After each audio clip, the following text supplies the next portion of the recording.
الحمد لله والصلاة والسلام على رسول الله صلى الله عليه وسلم رب اشرح لي صدري ويسر لي أمري واحلل عقدة من لساني يفقهوا قولي.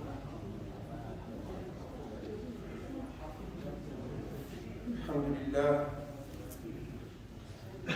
on remercie Allah subhanahu wa ta'ala qui nous a réunis et on remercie Allah subhanahu wa ta'ala qui nous a permis de jeûner, de vivre ce mois qui est béni. Samedi dernier, nous avons parlé sur les grands péchés, al-kaba'ir. On a dit qu'il y a des kaba'ir et sara'ir. Il y a des gros péchés et des petits péchés.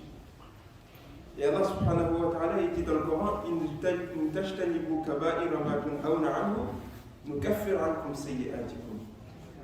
Dans le sens, Allah dit, tant que vous évitez les grands péchés, nous pardonnons à sayyi'at. Sayyi'at, ils ont dit as-sara'ir. Walakin al-israr fi sara'ir kabira. Mais être constant dans les petits péchés, ça devient un grand péché. C'est-à-dire qu'il ne faut pas abuser aussi dans les petits péchés. Certes, Allah subhanahu wa ta'ala, il pardonne les petits péchés, mais il ne faut pas abuser. Donc on a cité parmi les kaba'ir, on a cité al-shirku billah, aklu riba, aklu mal yatim, az-zina, qatl nafs, qatl al-muhsanat, on a cité ça. Et aujourd'hui, on va citer le reste des kaba'ir. Et parmi les kaba'ir, il y a sharbul khamr, boire du vin. Ça fait partie des kaba'ir. Parce que Allah subhanahu wa ta'ala, il le cite dans le Coran. Et je rappelle, le kaba'ir, c'est tout ce que Allah subhanahu wa ta'ala il a interdit dans le Coran. Les petits péchés, c'est ce que le prophète sallallahu alayhi wa sallam il a interdit. Al-kaba'ir ma naha Allah anhu fi al-Qur'an. والصغائر ما نهى النبي صلى الله عليه وسلم. شرب الخمر يقول الله تبارك وتعالى يا أيها الذين آمنوا إنما الخمر والميسر والأنصاب والأزلام رجس من عمل الشيطان فاجتنبوه لعلكم تفلحون. Ensuite, parmi les kaba'ir, il y a ترك الصلاة. ما سلككم يقول الله تبارك وتعالى بعد أعوذ بالله من الشيطان الرجيم ما سلككم في سقر قالوا لم نكن من المصلين ولم نكن نطعم المسكين وكنا نخوض مع الخائضين وكنا نكذب بيوم الدين حتى أتانا اليقين. Donc arrêter la prière, c'est un grand péché. Et Allah subhanahu wa ta'ala dit dans un autre verset فخلف من بعدهم خلف أضاعوا الصلاة واتبعوا الشهوات فسوف يلقون غيا والغي قالوا خسران أما واد في جهنم بعيد القعر وخبيث الطعم غيا. أضاعوا الصلاة ليس تركوها، بعض العلماء قالوا ما تركوها ولكن ضيعوها لوقتها. مثلا يصلي الظهر في العصر ويصلي العصر في المغرب ويصلي المغرب في وقت العشاء. Donc arrêtez la prière. Et dans le verset, Allah subhanahu wa ta'ala, il dit ils ont diminué dans la valeur de la prière. Et diminuer dans la valeur de la prière, ça veut dire, par exemple, prier le asr à l'heure du maghrib, prier le maghrib à l'heure du isha, prier l'isha à l'heure du fajr. Allah subhanahu wa ta'ala, il dit cela, ils vont être jetés dans le raya. Raya, c'est un mont dans l'enfer. Et d'autres personnes disent que le raya, ça veut dire la perte. Mais là, il n'y a aucune divergence que celui qui abandonne la prière, il est dans la perte. Celui qui abandonne la prière, il est perdu. Wal asr, innal insana lafi khusr, illa alladhina amanu wa amilus salihat. Wa as-salat ahammul ibadat. Wa afdalul a'mal as-salat. La plus grande des adorations, c'est la prière. La plus importante des adorations, c'est la prière. La priorité des adorations, c'est la prière.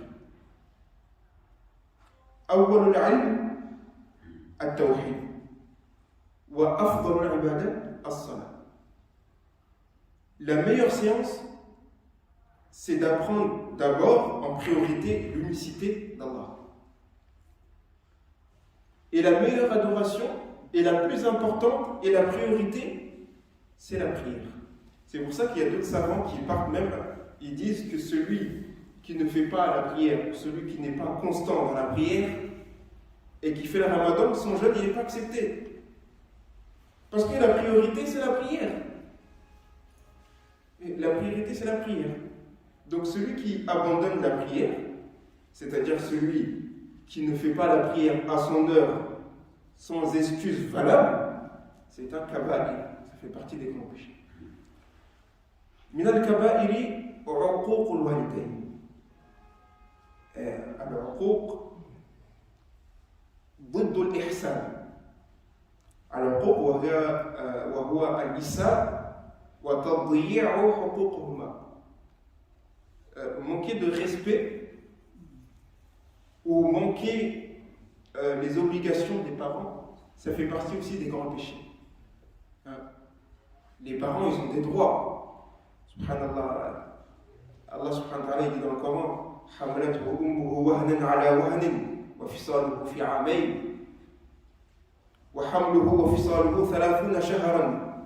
Vous imaginez la maman, combien elle supporte. Allah nous parle de 30 mois, ce qui correspond à 2 ans et demi. Et si on calcule, le calcul qu'Allah dit dans le Coran, c'est que la grossesse, c'est minimum 6 mois. La grossesse. Parce que l'allaitement, c'est aussi minimum 2 ans. والوالدات يرضعن أولادهن حولين كاملين على الأقل لمن أراد أن يتم الرضاعة. فإذا إن كانت الرضاعة حولين كاملين فالحمل على الأقل 6 أشهر. لهذا يقول الله تبارك وتعالى وفصاله حمله 30 شهرا. L'allaitement c'est minimum 2 ans et la grossesse c'est minimum 6 mois. Donc, si on calcule tout, ça fait 30 mois, ça fait 2 ans et demi. Et 2 ans et demi que la maman, elle supporte. Déjà, vous imaginez la douleur de la grossesse. Et la maman, elle doit supporter ça. En plus de ça, elle a les obligations envers son mari. Elle a les obligations de la maison, la responsabilité de la maison. C'est pour ça qu'Allah subhanahu wa ta'ala, il a insisté sur l'importance des parents. Et même le prophète sallallahu alayhi wa sallam, un jour il a dit Ya layta ummi hayyatan huwa tamanna ummuhu li'annahu ma ra'a abuhu. Le prophète sallallahu alayhi wa sallam, il n'a pas vu son père, mais il a vu sa mère. Et un jour il a dit Oh, si ma mère elle était vivante. Ce mot-là, ça veut dire si ma mère elle était vivante, j'aurais tout fait pour elle. Tamanna. Et il y a un compagnon, c'est pas un compagnon, c'est quelqu'un qui est venu après le prophète. Et je rappelle, un compagnon, c'est quelqu'un qui a vécu et qui a vu le prophète, il a cru au prophète. Un jour, le prophète, il dit aux Sahaba, il y a quelqu'un qui va venir après moi, il s'appelle Uwais. Ya'ti ba'di rajulun اسمه أويس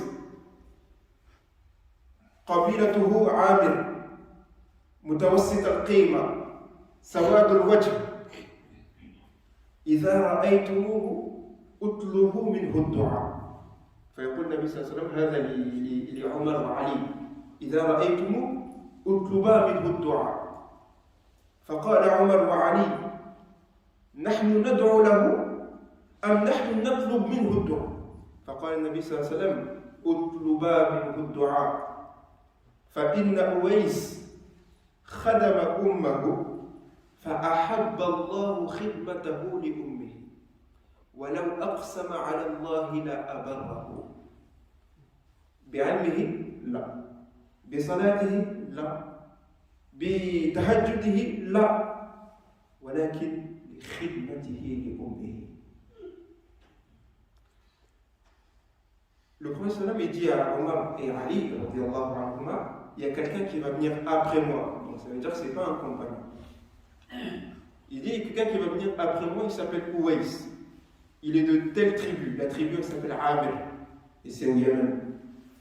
Il est mutawassit al-qima, il est moyen de taille. Sawad al-wajh, il est foncé de visage. Lorsque vous allez le voir, demandez qu'il fasse dua pour vous.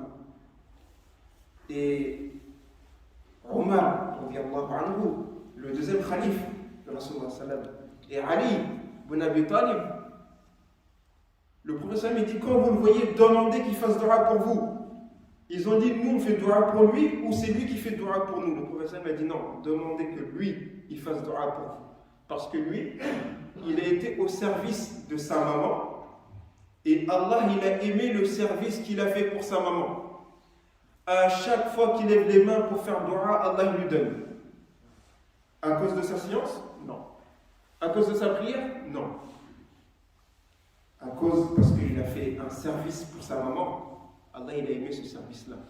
Allah il a aimé le service qu'il a fait pour sa maman. À chaque fois qu'il fait le dua, Allah il lui donne par la baraka, par la bénédiction de sa maman. Donc c'est pour ça que Allah subhanahu wa ta'ala il a interdit de manquer de respect aux parents à un point même de dire ouf.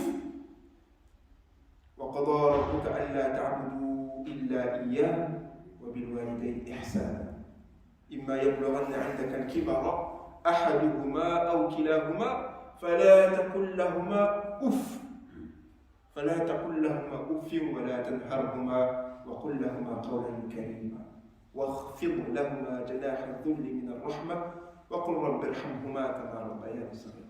Allah il dit واخفض لهما جناح الذل. Allah il dit il faut baisser les ailes aux parents. Est-ce que nous les humains on a des ailes? Mais Allah il a donné cet exemple. Vous voyez l'oiseau, quand tu lances pierre et que l'oiseau il tombe, il baisse les ailes. C'est-à-dire quand tu l'as lancé, tu l'as fait du mal, mais lui il baisse les ailes.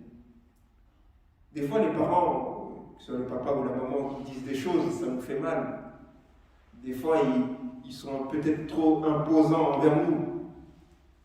Mais malgré tout ça, tu dois baisser les ailes envers tes parents. Sauf, Allah il a dit وَإِنْ جَاهَدَاكَ عَلَىٰ أَنْ تُشْرِكَ بِمَا لَيْسَ لَكَ بِهِ عِلْمٌ فَلَا تُطِعْهُمَا. Quand il s'agit, tes parents, ils te donnent un ordre, tes parents ils veulent t'imposer quelque chose qui est contradictoire avec la religion, non. Quand tes parents ils te demandent quelque chose qui est contradictoire avec la religion, Allah il a dit là, t'es permis de ne pas faire. Et il y a un dalil sur ça. Quand il y a un compagnon qui se convertit à l'islam, sa maman elle a fait la grève de la faim. Elle dit je ne mange pas. Tant que tu ne reviens pas à ton dîme, je ne mange plus, je ne bois plus. Et ce compagnon il a raconté, il est parti pour le professeur, il a dit ma mère elle a fait grève de la faim. Et Allah il a descendu le verset que je viens de citer. Allah il dit si tes parents ils t'imposent quelque chose qui est contradictoire à l'islam, ou ils t'imposent d'associer quelque chose à Allah, ne les obéis pas. Du coup il est retourné voir sa mère, il a dit à sa mère Wallah, si j'avais 100 âmes, ça veut dire si j'avais 100 corps, les 100 corps ils vont mourir et je n'abandonnerai pas ma religion. Vous voyez à quel point ils étaient attachés à l'islam. Ils respectaient les parents, mais Allah, ça passe avant tout. C'est aussi ça un signe de piété. Les pieux, ils passaient Allah avant tout. Ils favorisaient Allah avant tout. Allah, il passe avant tout, même si ton âme elle prend le dessus. Ça veut dire, toi par exemple, tu aimes bien dormir la nuit, mais tu fais un effort de te réveiller la nuit juste pour Allah. Ça, c'est un signe de piété. C'est un signe que tu es pieux. Il y en a, ils aiment bien dormir la nuit, surtout quand il fait froid. Inch'Allah, tu es dans le lit, confortable. Mais à 3h du matin, tu te dis, moi je me réveille. Tu le fais pour qui? Tu le fais pour Allah subhanahu wa ta'ala. Des fois, ton nefs, il veut faire quelque chose. Mais tu ne le fais pas parce que tu veux Allah subhanahu wa ta'ala, tu veux l'amour d'Allah. Ça, c'est un signe de piété. Et ce n'est pas donné à tout le monde. Et l'objectif, c'est d'arriver à ça aussi. Je veux faire quelque chose. J'ai les moyens de faire quelque chose, mais je ne le fais pas pour Allah subhanahu wa ta'ala. C'est pour ça qu'Allah dit وَسَارِعُوا إِلَى مَغْفِرَةٍ مِنْ رَبِّكُمْ وَجَنَّةٍ عَرْضُهَا السَّمَاوَاتُ وَالْأَرْضُ أُعِدَّتْ لِلْمُتَّقِينَ مَنْ هُمْ الَّذِينَ يُنْفِقُونَ فِي السَّرَّاءِ وَالضَّرَّاءِ وَالْكَاظِمِينَ الْغَيْظَ. Allah dit que les muttaqin, les pieux, c'est ceux qui dépensent dans les moments de aisés et dans les moments de difficulté, et ceux qui cachent leur colère ou ceux qui avalent leur colère. C'est-à-dire, quelqu'un il va te faire du mal, tu es capable de répondre, mais tu ne le fais pas seulement pour Allah. Quelqu'un il t'a fait du mal, tu sais que tu peux répondre, mais tu dis non, je laisse pour Allah. Allah il dit que humul muttaqin, al-muttaqoun. C'est un signe de piété. Il faut arriver à ce niveau-là, de remettre tout à Allah et de faire tout pour Allah et de favoriser Allah au-dessus de tout. Mais ça demande la foi. Ça demande à avoir la foi. Et la foi, ça se travaille. Mais très cher frère.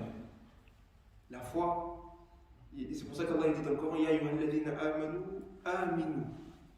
Al-maqsad kay nasilu ila al-iman li matlub 'inda Allah. Qu'on arrive à une foi qui est demandée auprès d'Allah pour pouvoir accomplir la religion.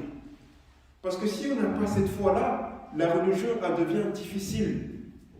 Vous voyez une voiture, tu achètes la dernière voiture, la voiture la plus chère, la voiture la plus belle. Mais si tu ne mets pas d'essence, est-ce qu'elle va avancer? Non, mustahil. Et là c'est pareil. Si un musulman, le croyant, il ne travaille pas sur sa foi pour augmenter sa foi, pour augmenter son amour d'Allah, la religion va devenir difficile. Tu vas prier, tu pries, mais tu ne vois pas les résultats. Shaitan te dit, regarde, tu pries, tu n'as pas les résultats. Tu pries, tu demandes, Allah ne te donne pas. Ça va devenir difficile. Tu vas faire le ramadan, à chaque fois tu ne profites pas du ramadan, ça devient difficile. C'est pour ça que travaillons la foi, l'amour d'Allah. D'abord, on apprend c'est qui Allah. Nata'allam man huwa Allah. فإذا علمنا من هو الله دخل حب الله في قلوبنا وإذا دخل حب الله يكون الأعمال يسيرا سهلا.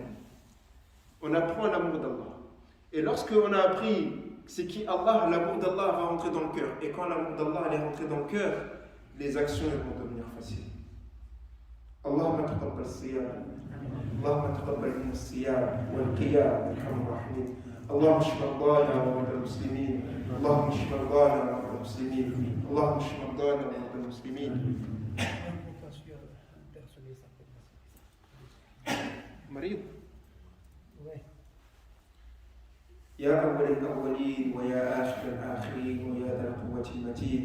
يا الله ندعوك الرحمن ندعوك الرحيم. ندعوك اللهم بأسمائك الحسنى ما علمنا منه وما لم نعلم أن تغفر لنا وترحمنا. لا إله إلا الله الحليم الكريم. سبحان الله رب العرش العظيم. الحمد لله رب العالمين. لا تدع لنا في مقامنا هذا ذنبا إلا غفرته ولا هما إلا فرجته ولا دينا إلا قضيته ولا مريضا إلا شفيته. يا الله أنت الشافي لا شفاء إلا شفاؤك. شفاؤك لا يغادر سقما. اللهم اشف هذا الأخ. اللهم هذا الأخ اشفيه شفاء لا يغادر بعدها سقما. اللهم يسر أموره. اللهم سهل أموره. يسر أموره يا أرحم الراحمين. يا حي يا قيوم برحمتك نستغيث. أصلح لنا شأننا كله ولا تكلنا إلى أنفسنا طرفة عين. ربنا آتنا في الدنيا حسنة وفي الآخرة حسنة وقنا عذاب النار. اللهم صل وسلم وبارك على سيدنا محمد وعلى آله وصحبه وسلم تسليما. سبحان ربك رب العزة عما يصفون وسلام على المرسلين والحمد لله.